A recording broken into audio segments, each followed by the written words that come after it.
In this video, I'm going to show you how you can easily unfollow someone on Instagram without them knowing.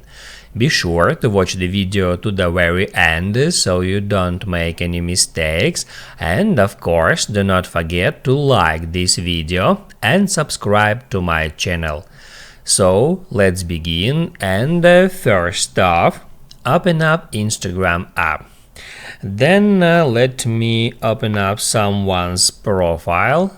Right here it says following, and of course I can tap at following and hit at unfollow to unfollow that Instagram user, and in that case they will not be notified that I unfollowed them, but if they open up my Instagram profile they will know that I'm no longer following them. However, if you just don't want to see any content including posts, stories and reels from some specific user, there is a simple trick. So hit right here where it says following and then select mute.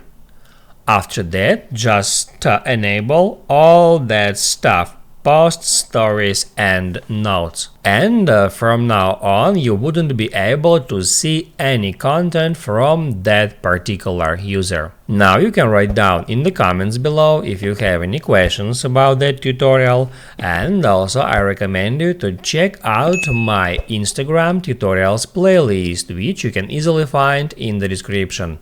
Hit the like button if you liked that video, and see you in the next one.